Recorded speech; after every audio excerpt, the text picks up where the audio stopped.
ฮียนบรรดาสหายในคณะประธานกองประชุมใหญ่ที่นับถืออย่างสูงเฮียนบรรดาสหายผู้แทนกองประชุมใหญ่แขกที่มีเกียรติที่นับถือและฮักแพงข้าพเจ้าก่อตั้งหน้าโรงงานอุตสาหกรรมโตโยลาวจำกัดผู้เดียวมีความรู้สึกเป็นเกียรติและภาคภูมิใจอย่างสูงที่ได้อนุญาตจากคณะประธาน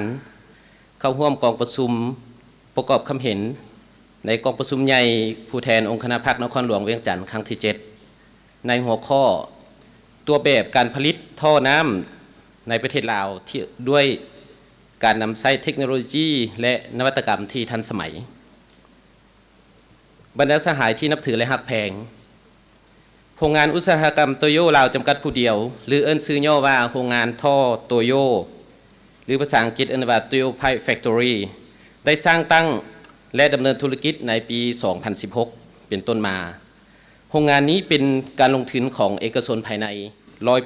100% มีมูลค่าการลงทุนเบื้องต้น 6,890 ล้านกีบและมีการขยายธุรกิจอย่างต่อเนื่องปัจจุบันทางโรงงานท่อน้ำโตโยพวกเรามีพนักงานอยู่ประมาณ100 กว่าท่านโรงงานโตโยมีสำนักงานตั้งอยู่หลัก 18 บ้านโพคำถนน 13 ใต้เมืองไซธานีนครหลวงเวียงจันทร์ซึ่งการดำเนินธุรกิจของโรงงานท่อน้ำโตโยได้ยึดมั่นตามแนวทางนโยบายของภาครัฐด้วยการนำใช้เทคโนโลยีที่ทันสมัย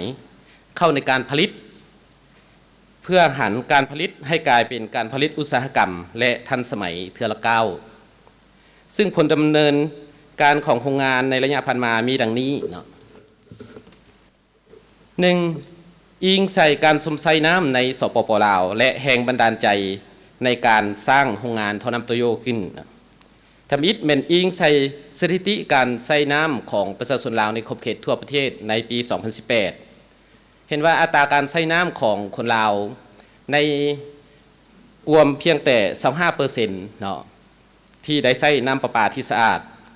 ส่วนประชาชนที่ดำรงชีวิตอยู่ในเขตเทศบาลและตัวเมืองใส่น้ำได้เพียง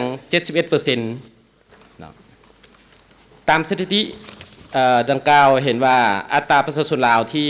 ได้ใช้น้ำสะอาดในขอบเขตทั่วประเทศยังต่ำหลายและควรจะได้มีการลงทุนและพัฒนาต่อไปอีก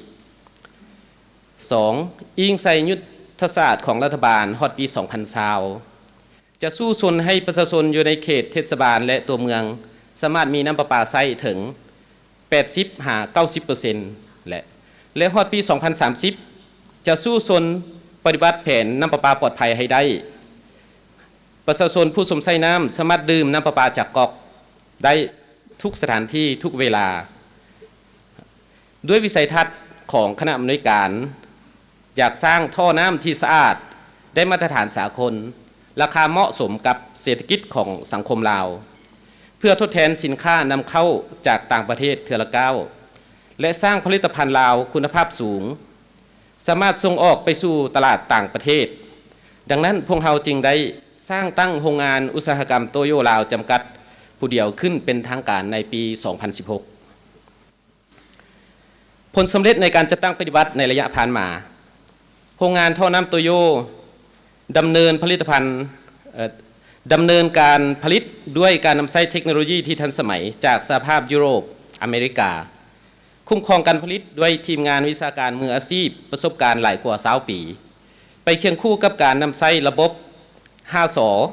ระบบไคเซนระบบ PDCA หรือว่า Planning Doing Checking and Acting ในการนำใช้วัตถุดิบที่ได้มาตรฐานจากธรรมชาติและรับการถ่ายทอดเทคโนโลยีจากเชี่ยวชาญต่างประเทศปัจจุบันโรงงานท่อน้ำโตโยได้กลายเป็นโรงงานผลิตที่ทันสมัยที่สุดในประเทศลาวและได้รับความเชื่อมั่นจากลูกค้าก็คือการนำภาครัฐและสังคมโรงงานท่อโตโยเน้นการผลิตท่อน้ำท่อไฟท่อหุ้มสายไฟโซลาร์เซลล์สำหรับโครงการโซลาร์ฟาร์มท่อหุ้มกล้องวงจรปิดท่อหุ้มสายโทรคมท่อเกษตรท่อชลประทานและอุปกรณ์ข้อต่อภายใต้เครื่องหมายการค้าโตโยและเอเชียกรีนที่ได้คุณภาพมาตรฐานสากล ปัจจุบันโรงงานสามารถผลิตท่อได้14หมวดผลิตภัณฑ์กับกำลังผลิตประมาณ 15,000 ต้นต่อปีเคียงคู่กับปัญหาดังกล่าวพวกเรายังสร้าง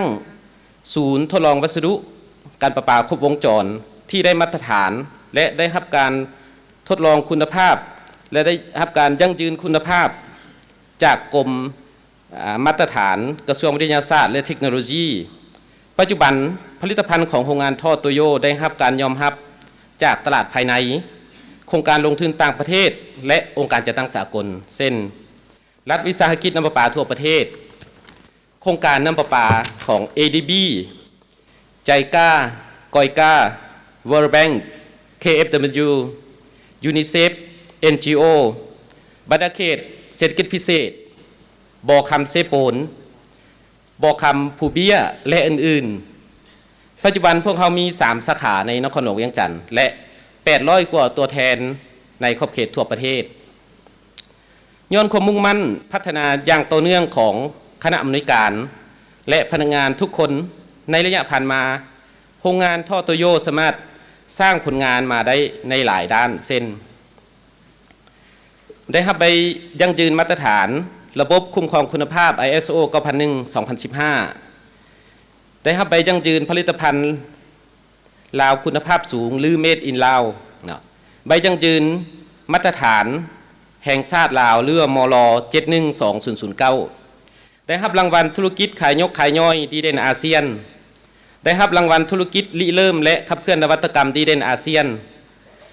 ได้รับรางวัลธุรกิจดีเด่นนักธุรกิจหญิงดีเด่นอาเซียนได้รับรางวัลธุรกิจสนามดีเด่นแห่งชาติปี 2019 จากสภาการค้าและอุตสาหกรรมแห่งชาติพร้อมนั้นโรงงานพวกเรายังได้ต้อนรับและได้รับการชี้นำจากการนำภาครัฐขั้นสูงที่ได้ลงมาเยี่ยมยามและให้ทิศนำในการพัฒนาโรงงานก็คือการพัฒนาผลิตภัณฑ์ให้สอดคล้องกับการพัฒนาเศรษฐกิจสังคมของนครหลวงเวียงจันทร์และแห่งชาติวิธีการและมาตรการในการจัดตั้งปฏิบัติที่ได้รับมากผลคณะอำนวยการของพวกเราเป็นเจ้าการในการตั้งหน้าในการซอกหู้ห้ำเฮียนเอาเทคโนโลยีที่ก้าวหน้าค้นคว้าเสื่อมซึมและจัดตั้งปฏิบัติแนวทางนโยบายของพรรครัฐบาลตั้งเป้าหมายพัฒนาไปตามทิศทางสีเขียวและยืนยงพร้อมกันนั้นก็ได้รับการชี้นำจากอย่างใกล้ชิดจากแขนงการเกี่ยวข้องของภาครัฐขั้นศูนย์กลางและขั้นนครหลวงฉะนั้นอำนวยการพวกเราจริงเลือกเฟ้นเอาเทคโนโลยีที่มีประสิทธิภาพสูงประหยัดพลังงานเป็นมิตรกับสิ่งแวดล้อมและใช้ระบบการบริหารจัดการที่ดีในการดำเนินธุรกิจของโรงงานโดยมีเป้าหมายพัฒนาโรงงานให้กลายเป็นโรงงานผลิตท่อที่ทันสมัยที่สุดเป็นผู้จำหน่ายท่อและอุปกรณ์ในอันดับแถวหน้าของประเทศดีเด่นในการนำใช้นวัตกรรมที่ทันสมัยเป็นตัวแบบในการรักษาสิ่งแวดล้อมเอาใจใส่รักษาสุขภาพของผู้ออกแรงงานในโรงงานและประชาชนในสังคมสร้างมูลค่าเพิ่มให้แก่ประเทศชาติและสังคมช่วยส่งเสริมบรรดา SME ให้มีความเข้มแข็งตามแนวทางของพรรคและรัฐบาลนอกนั้นพวกเขายังมีรูปแบบการคุ้มครองบริหารจัดการโดยใช้ระบบ Data Server ระบบโปรแกรมบัญชีที่ทันสมัยสามารถตรวจสอบและรายงานข้อมูลในแต่ละด้านระบบการคุ้มครองบริหาร ISO 9001:2015 ได้มาตรฐานสากลของทุกขบวนการเฮ็ดเวียกของโรงงานส่งเสริมการสร้างโลโก้แบรนด์การสร้างเครื่องมือการตลาดจัดตั้งการโฆษณาประชาสัมพันธ์ทางออนไลน์และออฟไลน์และพัฒนาระบบอีคอมเมิร์ซเพื่อบริการลูกค้าและสังคมบนพื้นฐานฮู้จักประทับใจและเชื่อมั่นหรือภาษาอังกฤษเอิ้นว่า Know Like Trust อย่างต่อเนื่องจัดฝึกอบรมให้พนักงานทุกระดับในโรงงานให้ฮู้และเข้าใจหลักการการนำใช้ทรัพยากรตามหลักการ CM เนาะคือ M1 แมนเนาะเขาใช้แรงงานแนวใดใช้บุคลากรแนวใด M ที่2แมน material วัตถุดิบหรือว่าการเงิน M ที่3เป็น machine เนาะใช้เครื่องจักร M ที่4เป็น method หรือวิธีการที่มีประสิทธิผลสูงสุดสิ่งสำคัญแม่นเพื่อสร้างและยกสูงกระแสนิยมในผลิตภัณฑ์ลาวให้พัฒนาไปแบบยืนยงดังคำว่าลาวเฮ็ดลาวไส้ลาวได้ลาวเจริญการประกอบความเห็นของข้าพเจ้าก็ขอจบเพียงเท่านี้เนาะท้ายสุดนี้ก็ขออวยพรให้คณะประธานกองประชุม